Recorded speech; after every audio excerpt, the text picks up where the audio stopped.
Hey, my name's Patricia Thomas. My family calls me Dimple, that's my nickname. I was born in Gloucester and I'm aged 59.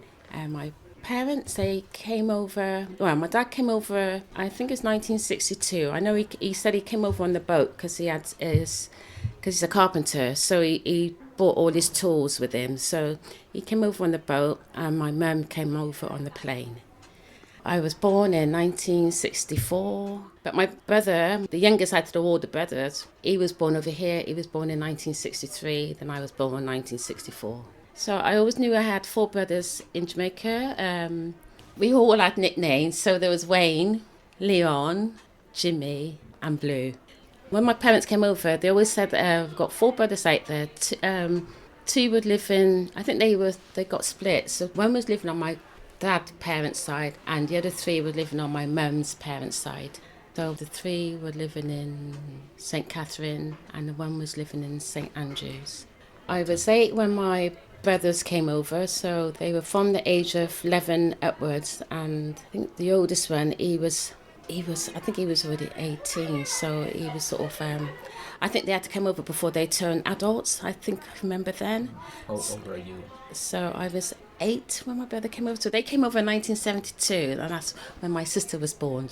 So they came over I think it was May 1972, and my sister was born in August that year. So it was only 3 of my brothers came over. Before they came, it was just only me and my brother Enzo, and I think we were quite a sport children because we had everything. So when all the brothers came over, it was different. You have to share things. So I was okay. I was happy I had loads of brothers, but my youngest one, he had to adjust to having brothers sharing room with him. It was a busy household. And then my sister came along after, so it was a really busy household. I think we were treated the same because my dad had this strict disciplinary ways about him. So I think I was probably the one that got away with a lot because I was a girl. I think it's because I was a girl they've wanted for a long time because they had so many boys before a girl came along. So every time there's a boy, I'd just say, oh, another boy, another boy. So I think I got spoiled. At the beginning, my brothers, they were quite protective over me, and I find they still is now. And because they were so protected over me, because I was like, obviously my sister was the baby, and I was the only girl, older girl. They were always watching over me. So by the time I started the senior school, I didn't want to go to the same school with them. I made sure I didn't go. So I went to a different secondary school. Well, I asked my dad, and he allowed me to go to a different school anyway. But one of them had to take me to school. I always remember that one of my brothers had to take me to school. I mean, we are still close. We are quite a close-knit family. I think we get on well. I mean, I suppose they still got the Jamaican way in them, and we just sort of follow their way of upbringing. But I mean, we all turned out okay. I think all my brothers, they followed our dad in trade and work. My upbringing, my dad was strict. He was quite strict, so you always, like, say for instance, you got schoolwork to do. You always make sure you do your schoolwork. You have to make sure you do all your school stuff before you can go out to play or whatever. So he was quite strict. Education comes first. Now with my younger ones now, my girls, I used to always say to them, if they don't listen to me, I used to say, I send you to your granddad. And they would say, no, it's all right. They were quite, I wouldn't say they were afraid of him, but he just knew how to control kids. They listened to him. Worst experience I've had is when my dad passed away and he was 65 and that was young. Yeah, 20 years ago, so I was 39. I was sad because 65 is young. And my brothers now, they're all in their 60s now, and I think, oh gosh, we're getting to the age when our dad passed away. It's a young age. I mean, we're still in touch with family because the family on my dad's side, they've all gone back home. Siblings on my dad's side, a few of them have passed away, but like my cousins that was living in London, my first cousins, they've all gone back to Jamaica, gone back home to live. But on my mum's side, we're all still in England, so England's is our home.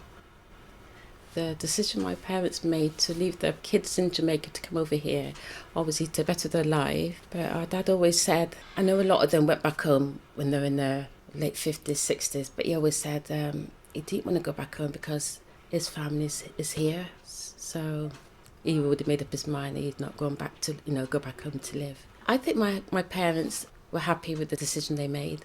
I know they were quite young when they came over. Yeah, I think I was about 18, 19 when my oldest brother came over for the first time. I think it was emotional, but it was happy. I think we were just glad that he was, eventually came over. It was a nice feeling that we were all as one family. It was sad that he was left behind, it was. But he was happy that he eventually came over.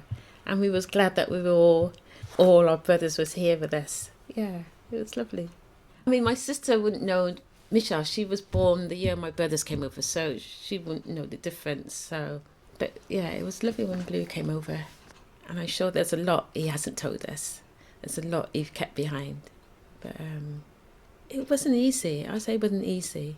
I mean, he had families out there supporting him anyway. Like my mum's sister and that, they were looking after him out there. So, yeah, he had his aunties on my mum's side. He did sometimes get a bit emotional talking because he was the only one left behind and all the others were over here. It still affected him. Our relationship is quite great actually. We never leave him out, so we are very close to him. Very. It's sad he's left behind. I say it affects our mum because growing up from the age of 8, I always knew our mum was ill. Back in those days, was it postnatal depression? I think it wasn't. That wasn't around then. But I always say our mum was ill through leaving her kids behind. Made her ill because the older I get to understand the depression she's gone through. She's had a nervous breakdowns. So I always knew from the age of 8, my mum was ill, and through the years, obviously her depression got worse. And I think leaving those kids behind made her ill. And I'm sure it affected a lot of families who have left their kids behind. Because I mean, my brother, the youngest one that was left behind, he was only a little baby. I don't think he was word when our mum left him behind in Jamaica. Yeah, because he was born 1961, Enzo was born 63. That's just 2 years gap. I preferred to come over in between. My brothers, they were 1, 3, 5 and 8. That was the age they were in Jamaica when their parents left them. And that is hard.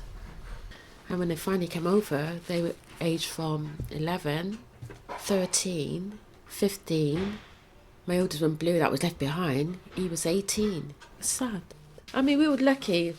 I mean, some family, they don't stay together. They probably come over, then they go their separate ways. But we've been quite lucky that my brothers, we all stuck together right to the end. Till our parents passed, they were always there for our mum and dad.